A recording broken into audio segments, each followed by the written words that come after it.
Yap, kwa majina naitwa Mashaka Kapingo ama rais wa Hehe wote Tanzania, kwamba mimi ni shabiki nguli kabisa wa timu ya taifa na nikiwa Mtanzania mwenye ndui ya Kitanzania kuelekea michuano yetu ya AFCON au michuano ya AFCON, kwamba Taifa Stars mimi natarajia kuiona ikisonga mbele.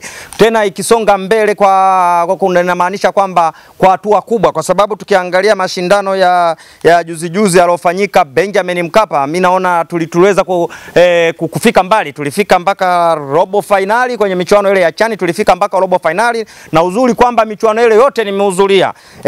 Taifa Stars ambao tumeona imebadilika kila sekta, lakini utofauti ni kwamba imezidi kubadilika zaidi. Kipindi kile timu ilikuwa na kocha mwingine na leo ipo na chini ya kocha Gamondi.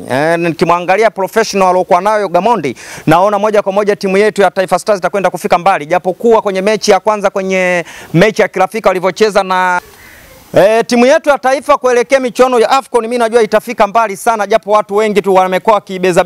Ukiwa kama mzalendo wa taifa hili la Tanzania huwezi kuibeza timu ya taifa, na ndio maana hata mimi mwenyewe unavyoona nimevaa kitaifa Stars zaidi. Mwenye ndui ya Kitanzania hawezi kuidharau timu ya taifa. Tumeona kwenye mashindano ambayo yalifanyika nchini Tanzania, sisi tukiwa wafunguzi Taifa Stars tuliweza kufika mbali sana.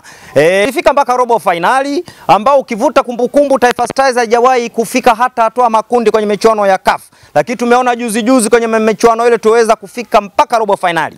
Tukaenda kutolewa robo finali, lakini kwa hatua ile kama Tanzania tuliweza kujipongeza. Lakini kipindi kile timu ilikuwa chini ya kocha mwingine Mgunda pamoja na Mohamed Moroko. Leo hii timu ipo chini ya Gamondi na professional ya Gamondi, kila mmoja anaibeza ilivyocheza mchezo wa kirafiki kwenye ratiba ya FIFA. Tulivyocheza na Qatar tuliweza kufungwa, lakini haya ni mashindano. Ile ilikuwa ni mechi ya kirafiki. Mimi najua Gamondi amejifunza mambo mbalimbali, kwamba ameteleza wapi, hata wachezaji wanajua kabisa walikosea wapi. Najua kuelekea michuano hii ya AFCON, mimi najua wachezaji wengi washakana na kocha wetu kwamba walikosea wapi. Najua kila sehemu imekwenda kurekebishwa. Kwa hiyo tuwe tuna imani na timu yetu ya taifa kuelekea michuano ya AFCON. Kila mmoja tunataka Taifa Stars ifike mbali. Hakuna anayetaka Taifa Stars ishie hatua ya awali. Kila mmoja anataka Taifa Stars akiona ikisonga mbele, na nina imani tutakwenda kusonga mbele. Tunakwenda kuwashangaza Waarabu, tunakwenda kuwashangaza Nigeria, tunakwenda kuwashangaza Tunisia siku ya Jumanne tukiwa pale Nigeria. Mimi ni waombe wa Tanzania tuwe tuna imani na tuiombee timu yetu ya taifa iweze kushinda mchezo huo na kuelekea michezo mingine na mingine,